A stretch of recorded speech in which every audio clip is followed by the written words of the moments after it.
Mchezo unaanza kwa hali ya taharuki kubwa kati ya Manyanya na Leila ndani ya chumba cha Manyanya, ambapo Manyanya anapata shinikizo kubwa akimsihi Leila aondoke haraka ili kuepuka fumanizi kutoka kwa mumewe. Manyanya anaonekana kuwa na hofu akisisitiza kuwa mlango wake wa mapenzi umefungwa, lakini Leila anajibu kwa dharau akidai Manyanya ni mwoga na anamlazimisha amkumbatie kabla hajaondoka.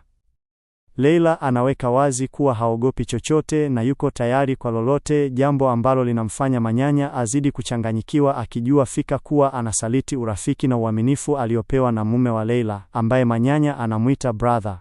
Mvutano huu unaonyesha jinsi Manyanya anavyoshindwa kuchomoka kwenye mtego wa mahusiano hayo haramu yanayotishia amani yake. Katika upande mwingine wa mji, mwanamke mwenye ukwasi anayeitwa Cindy anaonekana kutaka kufurahia maisha yake kwa kuitumia fedha baada ya kurejea kutoka kwenye msiba. Cindy anahoji kwa ukali matumizi ya shilingi 500,000 alizompa meneja wa hoteli, ambapo meneja anamfafanulia kwa unyenyekevu kuwa fedha hizo zililipia kodi ya chumba chake kwa wiki 2 na kutoa ukarimu wa chakula kwa wafanyakazi wote hotelini hapo.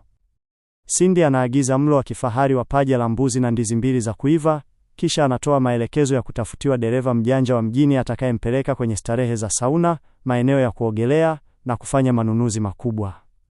Cindy anaonyesha kuwa na kiburi cha fedha na anataka kuhudumiwa kwa hadhi ya juu ili kupoza machungu aliyokuwa nayo, akisisitiza kuwa anahitaji mtu anayeujua mji vizuri ili kufanikisha ratiba yake ya anasa. Manyanya anajikuta akizama kwenye dimbwi la mawazo mazito na machungu anapomkumbuka mke wake wa zamani, Violet All, na usaliti wa kudhalilisha alioufanya na mchepuko wake wa zamani, Mati. Manyanya anakaa chini akiwaza kwa huzuni jinsi alivyokuwa akifurahia maisha na Violet na jinsi alivyomthamini kama mke wa ndoa, lakini kumbukumbu hizo zinageuka kuwa sumu ya moyo anapokumbuka jinsi alivyodanganywa kikatili. Anajisikia mnyonge kukumbuka siri nzito kuwa mtoto aliyekuwa akiamini ni wake na kumpenda kwa dhati, kumbe alikuwa wa Mati.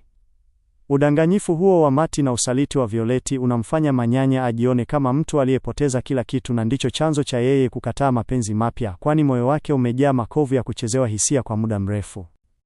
Licha ya machungu hayo ya Manyanya, Mwanji na Sekela wanapanga mkakati wa siri wa kumnasa tena Violet huyo ambaye amemuumiza Manyanya.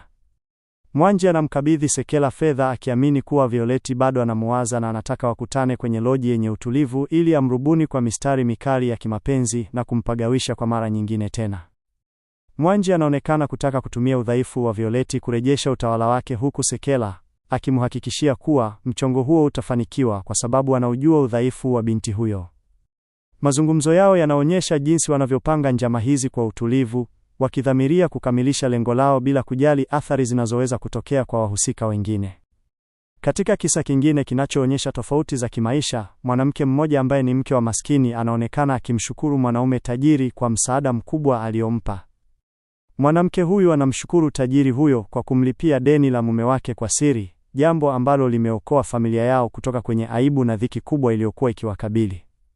Mwanamke huyo anaeleza kwa unyonge jinsi hali ya maisha ilivyokuwa ngumu kiasi cha kukosa mwelekeo wa kifedha na amani ya moyo ndani ya nyumba yao. Kitendo hiki cha kusaidiwa kwa siri kinaonyesha upande wa ukarimu uliojificha katikati ya changamoto za kiuchumi zinazowatesa watu wa hali ya chini katika jamii yao.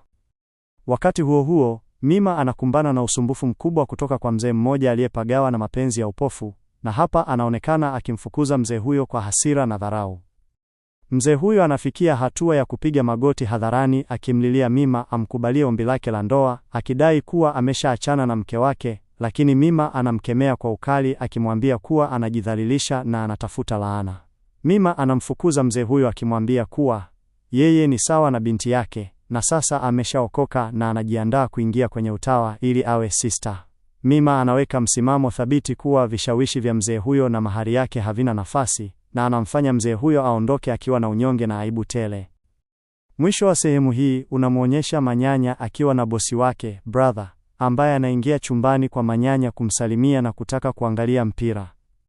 Mazungumzo yao ya kirafiki yanageuka kuwa ya mashaka pale bosi huyo anapogundua hotpot yake ya nyumbani ipo ndani ya chumba cha Manyanya.